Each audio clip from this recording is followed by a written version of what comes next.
You have cute boots, we can hang out. Do you have on cute boots? I don't know. I don't know if I can be your friend. So, you know we do that. We judge each other. Do you wear makeup? Don't you wear makeup? Are your nails done? Did you get your hair did? Because if you didn't, I may not be able to be friends with you. Oh, we don't have any real women here. Okay, you guys, okay, all right. You're going to leave me here by myself. That's fine. So,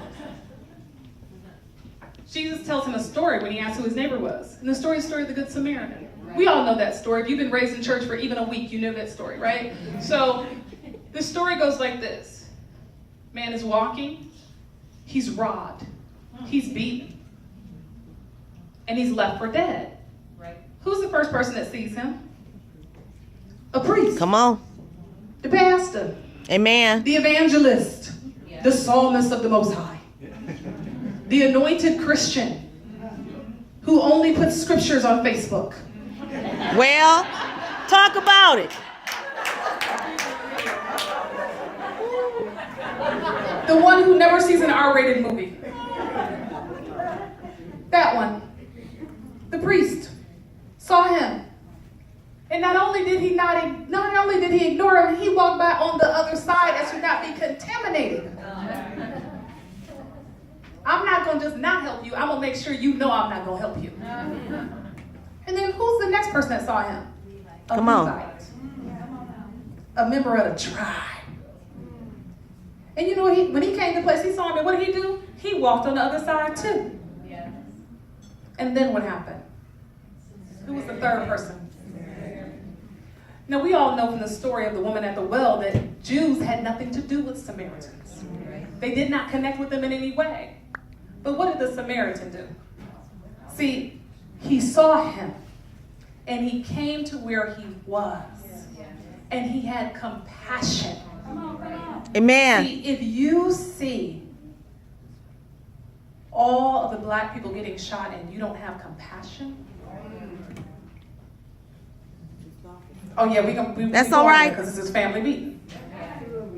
If you see people in Flint that don't have clean water and you don't have compassion,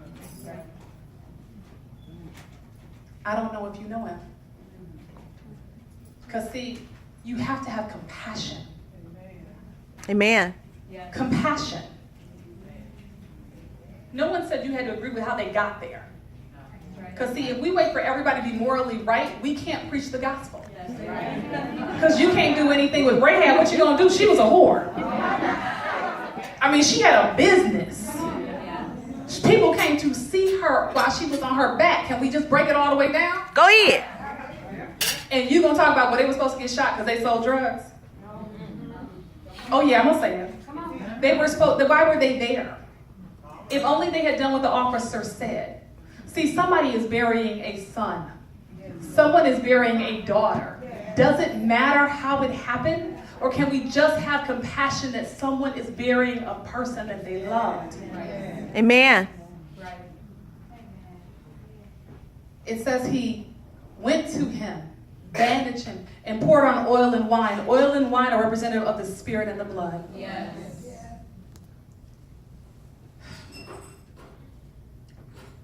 I'm going to say this, and I need you all to go with me and not lose focus here. I was in Auburn Hills shopping, because I like to shop, online and in person.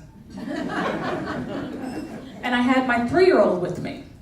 And I was meeting up with a friend of mine who I went to college with. And as we were there, I had to try to get something out of my purse. And if you've ever tried to do something with a 3-year-old and you're trying to dig something out of your purse, you need some other hands. Yeah. And she said, well, I'll hold her hand while you dig whatever it is you're trying to get out of your purse.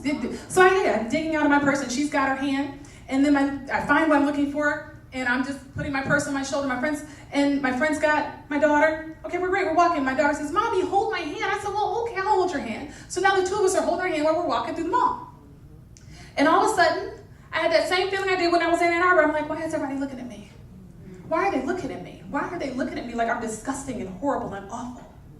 Well, they're looking at me like that because I realized 3 days earlier, they had just passed the gay marriage bill. And the Supreme Court had said gay marriage was legal. So as we're walking down the mall, holding the hands of my daughter, these people think that we're lesbians. And as a Jesus result, be offense. they Come are on. looking at me like I am disgusting. Like I am the dirt under the bottom of their shoe. My God, And they are today. looking at me like I'm the most awful person that has lived on the planet. And so we go over to the kiddie area, we sit down, and the woman next to me takes her purse and stuff, and she scoots all the way over to make sure she doesn't get infected with my gayness that I don't have because I'm heterosexual with a husband and a baby. And so was my other friend, but she didn't know that. Right? She just looked at me like I was the dirt under the bottom of her shoe. And so as she listened to me and my friend talk about our respective husbands, she scooted closer. She started smiling. Help, Lord. Now, I don't care what you think about gay marriage. If you want someone who is homosexual to come to your church, if that's all they know about Christians, I would never come to your church if I was gay.